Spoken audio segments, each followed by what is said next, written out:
안녕하세요. 오랜만에 책 소개를 해드립니다. 이번에 소개해드릴 책은 조나산 말르식저 번아웃의 종말입니다.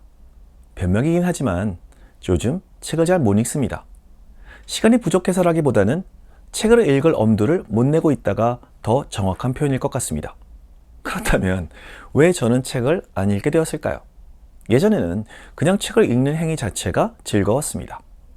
유치원 시절 산타 할아버지에게 바라는 선물을 적어내라고 할 때 저 혼자 책을 선물해 달라고 했을 정도였으니까요. 그런데 옆에 친구가 움직이는 로봇 인형을 받은 것을 보고 좀 후회하긴 했습니다.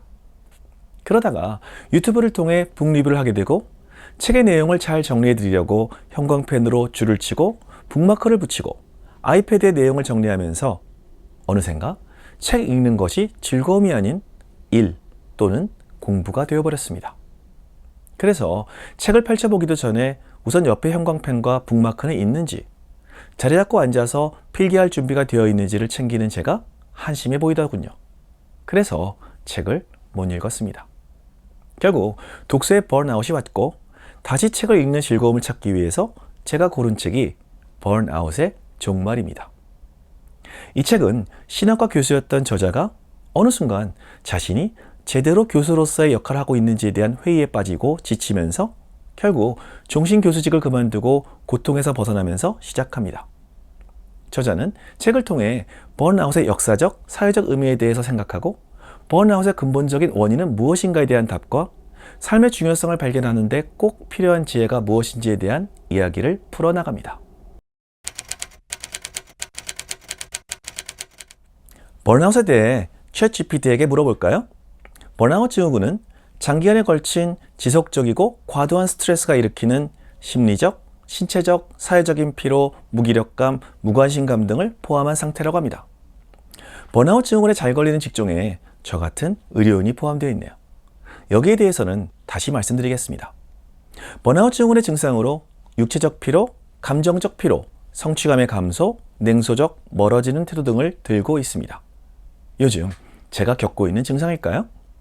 번아웃은 1974년 미국의 심리학자 허버트 프로이덴버거가 처음 만든 개념으로 2019년 세계보건기구는 국제질병분류 11차 개정안에서 번아웃 증후군을 제대로 관리되지 않은 만성 직장 스트레스로 규정하고 분류했습니다. 번아웃은 마치 바이러스 질환처럼 주변에 감염되는 것은 아니지만 직업을 갖고 일하는 사람은 누구나 잠재적인 번아웃 환자이고 공유 공간과 사회구조 속에서 사람들과 상호작용하는 과정에서 우리는 번아웃을 겪게 된다고 합니다. 이러한 번아웃의 위험성을 높게 평가한 스웨덴, 핀란드 등에서는 번아웃을 겪는 노동자들이 유급병가를 비롯한 질병수당을 받고 재활 워크숍에 참여할 수 있도록 한다고 합니다. 부럽네요. 저자는 번아웃을 일에 대한 우리의 이상과 직업의 현실 사이 간극을 메우기 위해 분투하는 경험으로 정의합니다. 그렇다면 이렇게 이상과 현실 사이의 간극을 메우려면 어떻게 해야 될까요? 기존의 많은 책들에서는 이러한 번아웃을 극복하기 위해서 첫째, 하루하루 견디는 법을 배워라. 둘째, 당신에게 맞는 목표와 문화를 가진 직장을 선택하라. 셋째, 당신 삶의 개척자가 되어라는 조언을 합니다. 이런 조언은 결국 번아웃이 온 근본적인 이유가 오롯이 개인적인 문제니까 개인이 극복해야 한다는 논리입니다.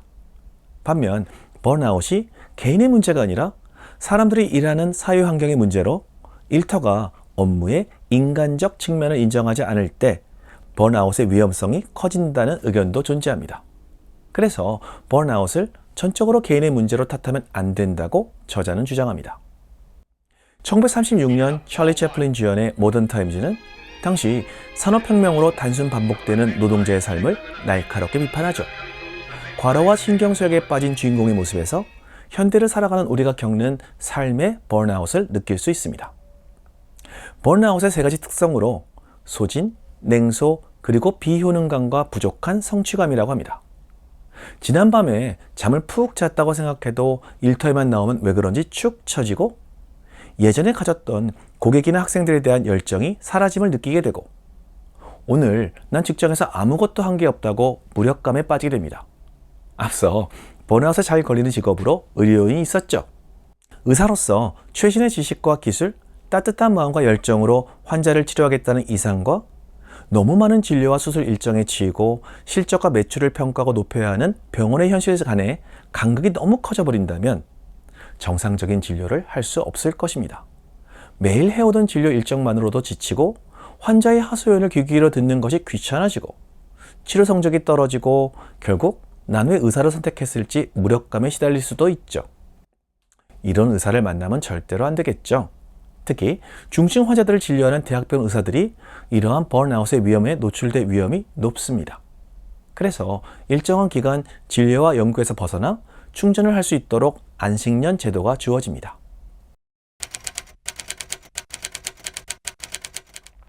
자, 이제 우울한 이야기는 그만하고 앞으로 우리가 번아웃에 빠지지 않도록, 빠지더라도 쉽게 극복할 수 있도록 해주는 방법이 필요하겠죠. 우리는 우리가 실제로 하는 일이 우리가 하고 싶었던 일에 못 미칠 때 번아웃을 겪습니다. 결국 이상과 현실의 간극이 벌어지면서 번아웃이 발생하게 됩니다. 그렇다면 이러한 이상과 현실 사이의 간극을 어떻게 하면 줄일 수 있을까요? 우리들은 이상과 현실 간 사이에서 다음 4가지 중 하나를 선택하는 경향이 있다고 합니다. 첫째, 이상과 현실이 이미 가까운 직업을 선택하는 것이죠. 적당한 꿈을 꾸는 사람이 적당히 힘들고 적당히 만족을 느끼는 직업을 선택하여 편하게 지낼 수 있다면 번아웃은 오지 않을 것입니다. 너무 쉬운가요? 둘째, 직업에 대해 가졌던 원래의 이상을 버리고 타협적 현실에 순응하는 것입니다.